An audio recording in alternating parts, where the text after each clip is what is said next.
نحمدہ و نصلی علی رسولہ الکریم، اما بعد فاعوذ باللہ من الشیطان الرجیم، بسم اللہ الرحمن الرحیم۔ السلام علیکم ورحمۃ اللہ وبرکاتہ۔ بسم اللہ الرحمن الرحیم، سورہ نساء آیت 36۔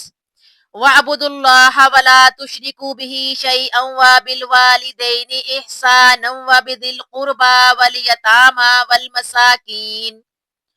والمساکین والجار ذی القربى والجار الجنب والصاحب بالجنب وابن السبیل وما ملکت ایمانکم ان اللہ لا یحب ما کان مختالا فخورا۔ ورڈ ٹو ورڈ ٹرانسلیشن دیکھتے ہیں ہم۔ وَعْبُدُوا، اور تم عبادت کرو اللہ، وا اور لا نہیں تشریکو، اور نہ شریک کرو، وا اور لا نہیں تشریکو شریک کرو، بھی اس کے ساتھ، شیئن کچھ، کسی کو، کچھ یا پھر کسی کو، وا اور بالوالدین ماں باپ سے، احسانن اچھا سلوک، وا اور بی ذل قربا قرابت داروں سے، وا اور یتاما یتیم یعنی جمع ہے یتیم کی یتیموں یعنی کہ، وا اور مساکینی محتاج، یہ محتاج کی جمع ہے محتاجوں، وا اور جاری ہمسایہ، ذل قربا قرابت والے، وا اور جاری ہمسایہ جنوبی اجنبی، والصاحبی اور والصاحبی بالجنب اور پاس بیٹھنے والے یعنی کہ ہم مجلس، جو ایک محفل میں ایک مجلس میں بیٹھے ہیں ہم مجلس، وا اور وابن السبیلی اور مسافر، وا اور ما جو ملکت ایمانکم تمہاری ملک میں ہے یعنی کنیز، غلام، لونڈی، باندی، ان بے شک اللہ لا نہیں یحب دوست رکھتا، من جو کانا ہو مختالن اترانے والا، فخورا بڑ مارنے والا، جسے کہتے ہیں نا بڑک مارنا، ایک ہوتا ہے بڑ مارنا، اپنے پاس سے شیخی بگارنا، اور اللہ تعالیٰ کی عبادت کرو، اور اللہ تعالیٰ کی عبادت کرو اور اس کے ساتھ کسی کو شریک نہ کرو، اور ماں باپ کے رشتہ داروں، یتیموں، مسکینوں، قرابت دار، ہمسایہ، اجنبی ہمسایہ، عارضی ساتھی، مسافر اور ان سے جن کی ملکیت تمہارے ہاتھ میں ہے ان کے ساتھ احسان کرو۔ اللہ تعالیٰ تکبر کرنے اور فخر کرنے والوں کو پسند نہیں کرتا ہے۔ یہ ہے جی اس آیت کی ٹرانسلیشن۔ آگے ہم سب سے پہلے کنیکشن چیک کریں گے، ربط کلام یعنی کہ کلام کے ساتھ اس کا ربط، اس کا کنیکشن، کہ میاں بیوی کے حقوق کے بعد اللہ تعالیٰ کی عبادت بلا شرکت غیر کرنے کا حکم، نیز والدین، قریبی رشتہ داروں اور مستحق لوگوں کے حقوق ادا کرنے کی تلقین۔ گویا کہ حقوق اللہ اور حقوق العباد کا بیک مقام تذکرہ کیا گیا ہے، ایک ہی مقام پر تذکرہ کیا گیا ہے۔ اب آگے دیکھتے ہیں کہ انسان اس وقت تک کسی کے حقوق اخلاص کے ساتھ پورے طرح ادا نہیں کر سکتا جب تک صحیح معنوں میں اپنے آپ کو بلا شرکت غیر اللہ تعالیٰ کی غلامی اور تابع داری میں نہ لے آئے۔ اس لیے اللہ تعالیٰ کبھی احکامات جاری کرنے کے بعد اور کبھی ان کی ابتدا میں اپنی توحید اور تقوی یاد دلاتے ہیں تاکہ انسان اپنے آپ کو اس کے حضور مکمل طور پر سرنگوں کر دے۔ ذات کبریا اللہ سبحانہ تعالیٰ کے بعد والدین ہی انسان کے سب سے زیادہ ہمدرد، محسن، مربی اور قریب ہوتے ہیں۔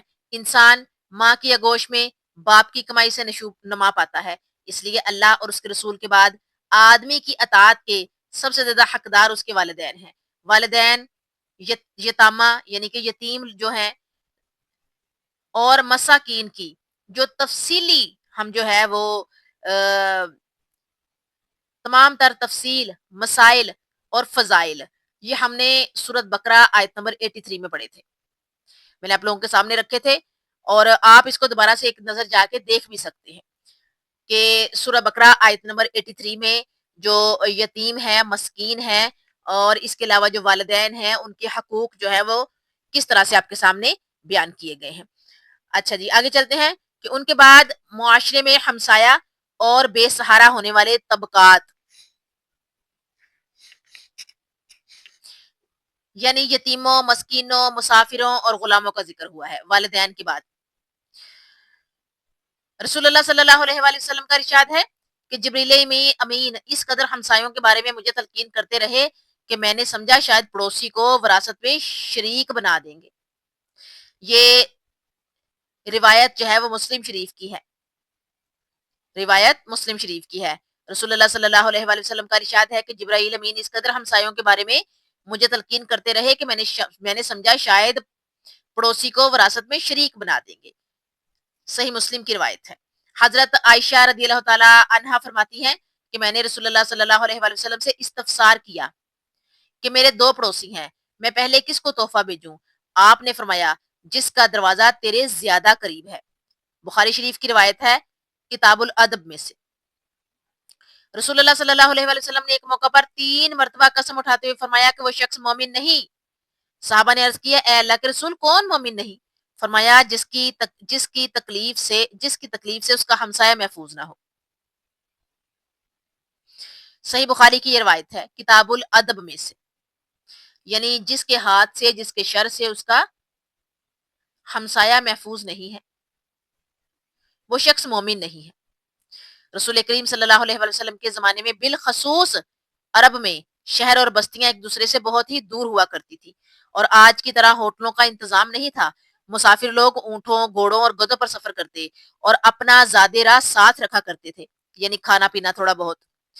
بعض اوقات راستہ بھول جانے یا مسافت کا اندازہ کرنے میں غلطی ہو جانے کی وجہ سے زیادہ راہ یعنی کھانا پینا راشن وغیرہ جو بھی ساتھ ہوتا تھا وہ ختم ہو جاتا تھا. بعض اوقات پینے کا پانی بھی میسر نہیں ہوتا تھا. ایسے سفر کے بارے میں ہمارے لیے کیا حکم ہے؟ صحیح بخاری کی روایت کتاب الادب میں سے حضرت عقبہ بن عامر رضی اللہ تعالی عنہ نے رسول اللہ صلی اللہ علیہ وآلہ وسلم سے سوال کیا کہ آپ ہمیں کسی مہم پر روانہ کرتے ہیں، اگر ہم ایسے لوگوں کے پاس سے گزرے یا اتریں جو ہماری مہمان نوازی کرنے کے لیے تیار نہ ہوں، اس صورتحال میں آپ ہمیں کیا حکم دیتے ہیں؟ آپ صلی اللہ علیہ وآلہ وسلم نے فرمایا اگر لوگ تمہارا خیال رکھیں تو اچھی بات ہے، دوسری صورت میں تمہیں ان سے اپنی مہمانی کا حق وصول کرنا چاہیے. مراد یہ ہے کہ بھوکا مرنے کی بجائے ان سے کھانا پینا مانگا جا سکتا ہے. ان سے کھانے پینے کے لیے جو ہے وہ کچھ نہ کچھ مانگ لینا چاہیے، مانگا جا سکتا ہے. اب اس آیت کے مسائل دیکھیں گے کہ اللہ تعالیٰ کی بلا شرکت غیر عبادت کرنا، والدین اور دیگر رشتہ دار تعلق داروں کے ساتھ حسن سلوک کرنا لازم ہے. نمبر 2 اللہ متکبر کو پسند نہیں کرتا. اب ہم تفسیر بالقرآن دیکھیں گے.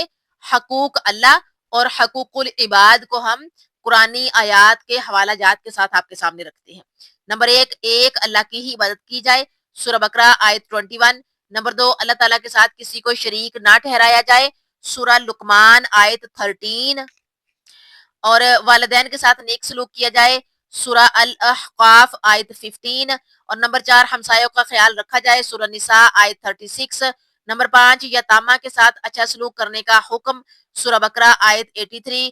نمبر 6 اقربا کے ساتھ نیک سلوک کرنے کا حکم، سورہ نحل آیت نمبر 90. یہ ہے جی ہماری آیت سورہ نساء کی جو یہاں کمپلیٹ ہوتی ہے. الحمدللہ آگے چلتے ہیں اگلی آیت کی طرف.